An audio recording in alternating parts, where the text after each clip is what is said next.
everybody. I'm Justin from Justin and Max Games, and today I'm going to be doing a review of On the Origin of Species.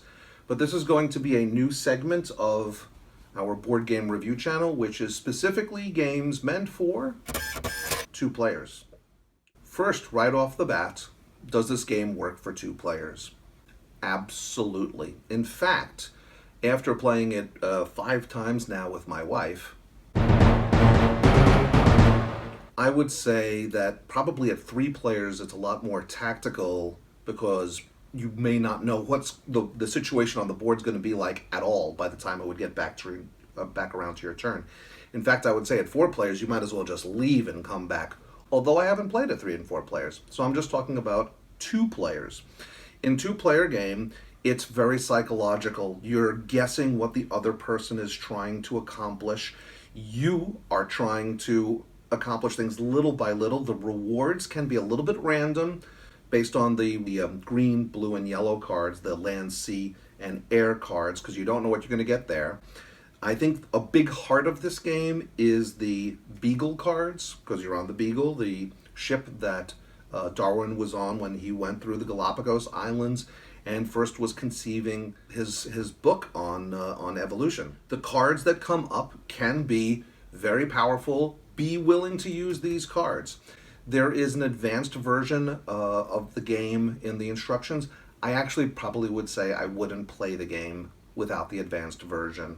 The rewards that you get for the advanced version are much more compelling on the psychology of the game, on what comes out in terms of your choices of the various species tiles, how you get them on the board. Are you going to be able to take them? Some are common knowledge, some are secret.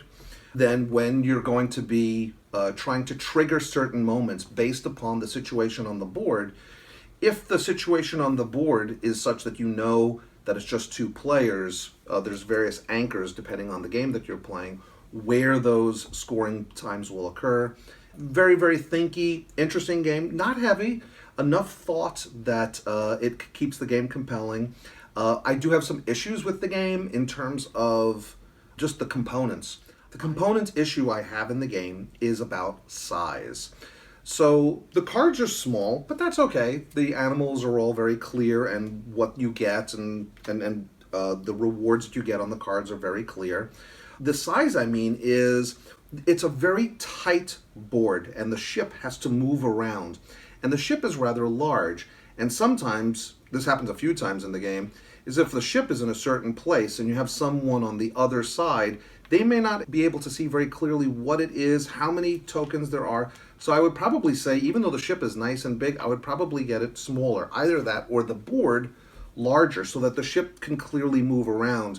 The color of the dotted lines that show you where the ship moves are never exactly perfect, although it makes a lot of sense and is historically correct.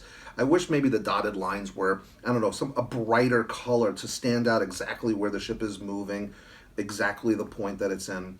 The other issue I have with the game is these endgame scoring cards, and even some of the cards, the Beagle cards. The iconography is hard to decipher, even after playing 5 games. Like there are some indications that you could move things to an adjacency, some anywhere on the board, and the symbols are very similar. I wish there was maybe a little bit greater clarification on that. And definitely some of the endgame scoring and even the intermediate scoring cards, you're not exactly sure sometimes what it is that you're looking to accomplish with them.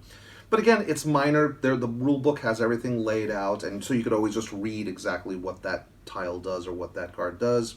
One other thing that I think should be in the rule book, if it's not, maybe I missed it somewhere, is that at the beginning of the game you have to draw out these species tiles, which are on the side of the board randomly. And I don't know if it says it somewhere in the rules or not, but if you don't have a level 1 tile, or at least a couple of them in this column, the game doesn't really start very well, and it's a long time before you can do anything, if at all. So definitely, when you shuffle the tiles, make sure that there's a decent distribution of 4, 3, 2, and 1, because if you have too many high numbers, it's going to be impossible to really get anything going.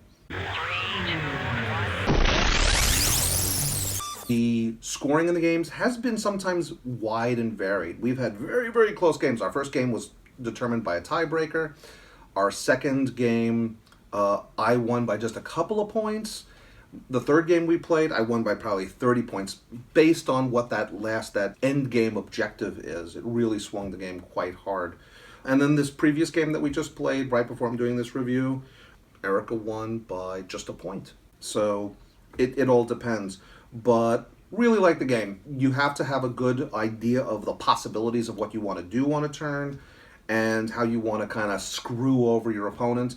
And this kind of screwage, sometimes you don't even know that you're screwing over the other opponents, can be actually kind of satisfying. I took this tile just because I wanted to. Uh-oh, they needed that tile. And this idea of collecting tiles, some of them that you need, some of them, well, you're just maybe getting them off the board. Maybe putting a dead space on the board by putting a level 4 tile there, right in the middle. Taking cubes away from another person. They've been saving up for something. They get some points, but it's not as good as having the cubes right there. I'm not trying to teach the game. I'm just saying sort of how I feel about it. And definitely strong game at 2 players. I probably am going to give this, for a 2-player game, 8.5. So that's my official rating, 8.5 for On the Origin of Species.